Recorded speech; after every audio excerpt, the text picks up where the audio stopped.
Hey, what is going on, guys? Today we're taking a look at something a little bit different, a little bit interesting here. This is an HG kit from Sakura Wars 2, which I have no experience with, so I have no idea about the backstory or anything about this, but this is the HG 120 scale Kobu-Kai Sakura Shinguji Type, so I don't know who that character is, but this is the pink version. As you can see in the background, there's also a white version, a purple version, and there's a couple more kits coming out in the line, so they're pretty interesting kits. They're in 120 scale, which is the same as most Machine & Krieger kits, and it has a very kind of similar kind of vibe to Machine & Krieger in that like it's a 120 scale, like pretty short, kind of small size mech in terms of its scale anyway, and then like the pilot's sitting inside there like that in a very similar way to the Machine & Krieger kits. And actually, like the display on the inside of this, I actually remember seeing like a post online, something about it, that it was actually taken like direct from one of the different kits. I think it was the Ammo Knight or something maybe like that from Machine & Krieger, that the display on the inside of this is very, very similar to that from Machine & Krieger. But anyway, it's more sort of like a steampunk samurai version of like a Machine & Krieger Prowler or something like that. And so we got some nice box art here on the front. The background image is all really nice, of course, very pretty imagery here on the front of the box.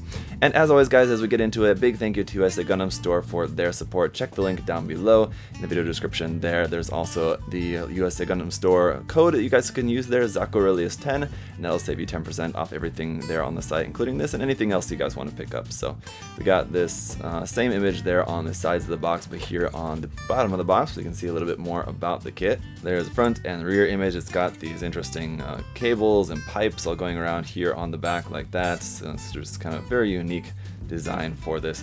And then it's got the action. It's got this big sword, of course. It's got a couple different hand options. It looks like just open hands and holding hands pretty much for the most part. I'm assuming those eyes obviously gonna track back and forth along that path there on the front of the head. And then when you open this up, you've got the pilot figure there inside. So assuming that's not going to look quite like that, it's going to take some painting. I'm assuming it's probably just going to be all molded in one color. We'll see once we get it cracked open. Here on the other side, a little bit more just about this particular mecha unit. So it's cool, we got that there in Japanese and English, and then over here about the Sakura character there as well. And over here, just the Sakura Wars 2 series lineup. You can see just the other types in there. They're pretty much the same. I think basically the main difference is going to be the color, the pilot figure inside, and then I think the weaponry may differ slightly, but not really going to be a whole lot different between the two of those there. Now, the list price for this was around 3,500 yen, somewhere around there if I remember correctly, so around 40 bucks or something for this. So it's going to be pretty expensive for just a Bandai HG kit, considering the box is pretty standard for like an HG size kit as well. It's going to be a little bit more expensive. I'm assuming probably some of that has to do with maybe the licensing from whoever owns the licensing for Sakura Wars 2. I don't know. I'm guessing it's not Sunrise, so maybe that's why it's costing them a little bit more for these kits. I don't know, but anyway, right off the bat, I'm pretty impressed by what we're seeing here. You have some nice gold parts there. The inner detail on the inside of that looks nice, and just some nice different colored parts here for this, some nice details. And then the pilot figure here, of course, like I said, it's just going to be all in one color, but it looks good. There, we got some polycaps there as well, and the pink is actually in a metallic pink, which I wasn't expecting. I was expecting just kind of straight pink, so we'll see all the runners in more detail here in a moment. So we just got a few of those. We do also, it looks like, have some wire parts and some mesh cloth for the wire and everything, so that's pretty interesting. Here for the manual, you got just a kind of a different version of the box art, different cropping of the box art essentially. You got the pilot there down at the bottom, the HG Sakura Wars 2 logo there. Then up here, a little blurb about the Sakura Wars 2 Thou Shalt Not Die story, so you can read that there in Japanese and English. Over here, once again, just some stats about Sakura, and then a few detail shots there. Once again, kind of just the same kind of stuff that was on the outside of the box, so you can just kind of skim through that. Once again, just a little bit more information there about the Kobu-Kai and the color guide down here at the bottom. So you got the color guide for the mecha and the color guide for the pilot over here as well. You got that all in Japanese and English, and it looks like markings. It looks like we got some waterslide markings for the eyes, which is awesome. Didn't see that at a glance, but I'm guessing it's going to be a pretty small. There it is, a pretty small sheet of them. If it's just for a couple of 120 scale eyes, it's not going to be very big. But alright, we can just go here to our parts list, which, like I said, going up through the runners, is not really all that many runners. There's a few of them there. And then just on through the construction of that, which looks pretty interesting. Yeah, it looks, I mean, it's very similar to like how you build a Machine & Krieger kit basically, but much different sort of details on it, of course. And then we get to the back side where we got the instructions transitioning into full color here for finishing up the arms and legs, it looks like, and then just kind of the last few parts there on the body, final construction of the body, and then just how to swap the different hands and things like that, holding the sword, opening that up, and that's pretty much it. So we can just get into checking out the runners then. Alright, so first up, just here's a look at those water slide decals. As you can see, you just get 3 sets of eyes there just in case you mess them up or something, whatever, and you got some spares. And the foil sticker sheet, which is pretty much relegated to just like different cameras and things like that, so it's not really going to be too extensive in terms of color correcting stickers, which is good. And we do also have a couple of jewel stickers here, I'm guessing for the eyes here, one red and one in green. And then we've got this nice wire and mesh coating that's going to go over that for some nice added detail. We've got the always familiar PC002 here, polycap runner in gray. And then for the A runner, we've got 4 different colors. We've got silver down there for the sword blades, red up there for a couple detail parts, and then some nice gold. Over here it is just that molded gold. Doesn't look too bad though. And then some just kind of standard gray there for, looks like some internal detail parts and some really nice detail here. Just take a close-up look at some of that detail. You can see once that's all painted up and everything, and the screens and all that, that's going to be looking really cool, so that looks nice. Runner B1 here is some more mechanical parts, joint parts, things like that, also in just that medium gray color. We've got runner B2 as well for a copy of this half of the runner here. And then runner C1 is getting into our main armor parts, which like I said is in a kind of very metallic pink color, which is pretty interesting. If we take a close-up look at that, you can see how it's got that metallic finish to that, I'm guessing it's just metallic injected pink plastic there, obviously.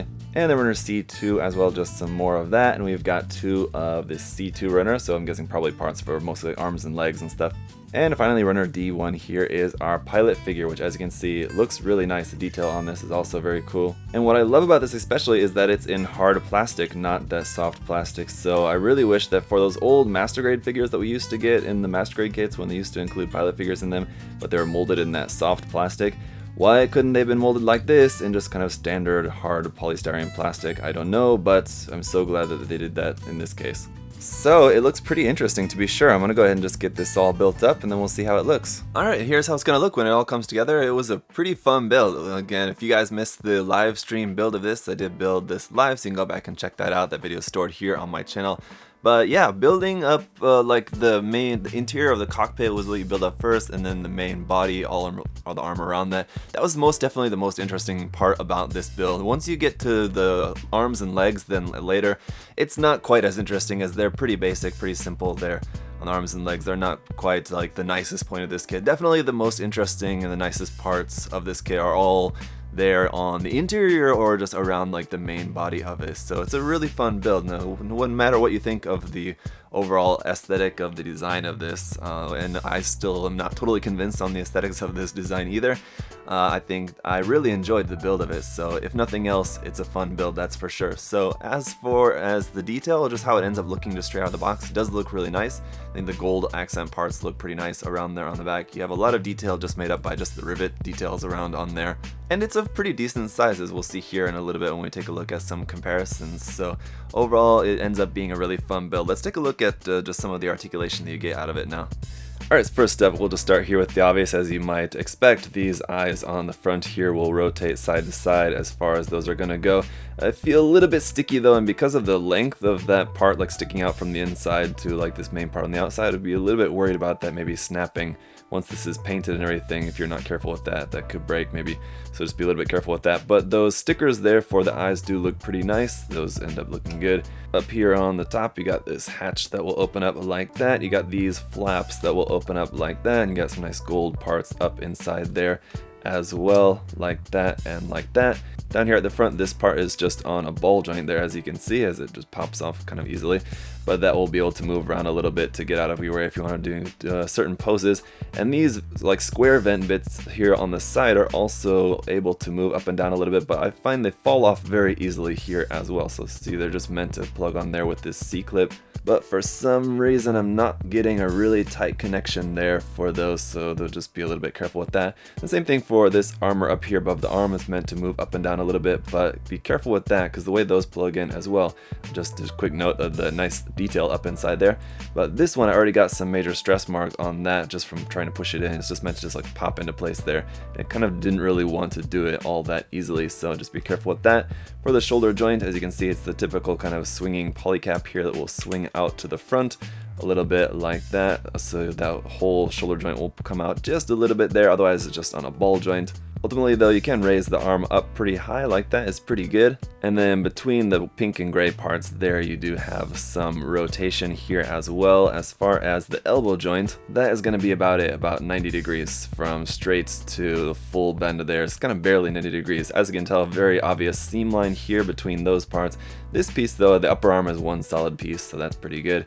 The hand is just on a ball joint, so that can just kind of move around and rotate, and then this part, like armor piece on the back of the hand, can move freely a little bit there as well. These armor bits here on the side are also just plugged on via ball joints, so those can move around a little bit, forward and back, swing and move around everywhere.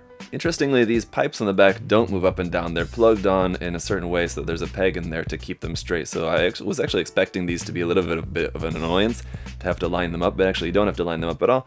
They're just plugged in there and fixed in that exact position, and nothing else around here on the back moves. So we can go down here to the legs, just remove that part there on the front for the moment so you can see here. This whole hip section will swing side to side a little bit like that. Ultimately, you can bring the legs out to the side to about there, which is not super wide, and it's not being blocked by this kind of side skirt bit. It's just that that's the extent that you get there for the joint. As you'll notice, also just a hard point here for plugging it onto an action base. And because of this vent here on the front, you're not really going to be able to bring the leg forward very far forward before it's going to be running into that. We do have a bend in the knee there with a seam line on that joint part there, that gray joint part, also a seam line here on the side of the leg here and here. But once again, it's kind of similar to the elbow. You have basically sort of almost 90 degrees, but not really going to be a whole lot of movement there. This front little ankle armor is just held on via a small ball joint there, so you'll have a tiny bit of rotation and a little bit of up and down movement there for that. The foot as well, as you can see, you have a little bit of a toe bend there, but the whole foot will move forward and back a little bit, side to side a little bit. That's just plugged on there via a ball joint. And then, like I said, we have the toe bend, that's a separate piece there. So you have some nice bend there for that. And then up underneath the feet, you have some nice detail there. Simple, but no hollow gaps or anything there for the main parts underneath the feet. Now, of course, the whole thing does open up. Now, this is pretty cool when you just open this whole thing forward. Notice this mesh pipe here, how that's kind of a tight fit there, but when you pull that out, that won't come undone because there's actually plenty stored in here. So just for example, I'll just pull that out. You can see that's all just goes down into here, and it's just stored inside this front bit here. So when this is opened up, if I can get it to open up here, it's a little bit tricky because you have to kind of slide it out and open at the same time. But yeah, that extra slack of this piping that's stored up in the front is good, because when you open this up, then that is still connected. It's not pulling anything out or anything like that. So even in this side bits here, you can see we have some nice detail there where that's exposed, but inside here is where it's going to look really nice. And you'll see those other wires are in there plugged into the figure, which is inside there. And then if we take a look around the other side, it's going to be kind of hard to show you guys, but you can see all the little stickers going in there for little screens and bits. You have another gold part inside there as well, so the detail and all the little stickers in there for everything do look really nice inside the cockpit. So a lot of really nice detail inside that cockpit area there. If you wanted to have this opened up, displayed opened up like that, painting and all that, it's going to look really, really nice. So that's going to look good. Obviously painting your pilot figure is going to look nice, of course, as well. And it's nice that we have those waterslide decals for her eyes as well, so you don't have to worry about painting those. But that is a really nice gimmick there. The opening gimmick for that is really cool, and then you just pipe those pipes back down into the body there to keep those tight. And then we've of course got its accessories, which are pretty limited. Basically it's just a set of holding hands for the left and the right, just alternate hands, so you just swap those out. And then the one weapon here is just the sword. Now you do have the parts almost to make two swords. You have an extra handle and blade, but you only have one of this gold hilt part here. Unfortunately, really a shame they didn't just give you two of that as well so you could make two swords, but for whatever reason, we'd only have the parts here to make the one. It's really simple. It's just the three parts there like that. It looks pretty nice. It fits into the open hands without any issue, or the holding hand, I should say. But yes, anyway, it just fits into the hand like that and works pretty well. Right, and then for a size comparison here is compared with a standard 1/44 scale Gundam kit. And then another 120 scale kit here. This is a Wave Prowler kit from the Machining Krieger line. So these are obviously going to be similar designs and of the same scale, but as you can see, it's still quite a bit larger. It's definitely going to be noticeably larger here than something like a Prowler, which is a pretty standard size SAFS suit here from the Ma.K line. So it's going to be of good size, roughly about the same height as your average Gundam HG 144 scale kit. So it's a good size kit. So I've got to say, while I'm still personally not really totally sold on the aesthetics of this kit, I mean, again, just the whole steampunk thing's not really my whole deal, and then it's like an odd mix of steampunk, mecha, samurai, all that sort of thing. It's a very strange combination, but while I'm not sold on that, I still think this was a really fun kit to build. It was very interesting, very unique. And as I mentioned, especially with the internal detail and just like the main structure of the body and the details on the body, it's a really interesting build. So I gotta say, if you're in the market for something a little bit different and a little bit unique, it's not quite as expensive as a lot of Machining Krieger kits. If you wanted something like that, there are some pros and cons between the two, and this is a relatively slightly expensive kit, I mean, for just the size and the general detail of it. But so I think especially if you're a fan of the series, or even if you're like me and have no experience with the series, but maybe you just like the design, it's just something that looks interesting to you, I think you'll definitely enjoy the build. It's something fresh and unique, and I think while it is a very specific design, it's still pretty wide open for customization. There's a lot of ways that you could go with this if you wanted to customize it, or even if you want to just do some custom painting on it. It's the kind of kit that I think would really be brought to like its maximum potential, as in like something that's really super interesting once it's like painted up and even done some weathering, customization, some things like that on it, is when it's really going to look its best, I think. So well, straight out of the box, it does look pretty cool in that kind of metallic pink that you have for this, and the details and everything are all pretty good. I think definitely once you've gone in and painted this and done all the work to make it your own, really make it customized, then it's going to be really awesome, and especially all that internal detail inside the cockpit. Now, if you're going to display that open or not, or even if you want to customize that as well, maybe have some sort of custom, I don't know, hanger display where it's like getting some maintenance or something, so you have the inside even more opened up so that it's even more visible. I think that could be something pretty cool you could do with this. So there's certainly a lot of possibilities with the different variants of this kit out there, and then the other version of this other kit from this series that's on the way soon. There's definitely some options that you have between them if you're not particularly sold on the metallic pink. So I'm glad I got the chance to check this kit out. So again, if you guys want to check the kit out for yourself, head down to the link in the video description there, USA Gundam Store, and check the kit out there on their site. I think if you do decide to pick it up, you'll be pleasantly surprised, as I was. So I'm looking forward to working on this some more, doing some customizing to this. I'll probably change up a lot of it, probably ultimately, but that'll be something that I'll be working on later on. If you guys have any other further questions or comments about the build, about the kit, just feel free to ask those down below. I'll try my best to answer those for you. And as always, guys, thank you so much for watching. I'll see you guys next time. Bye!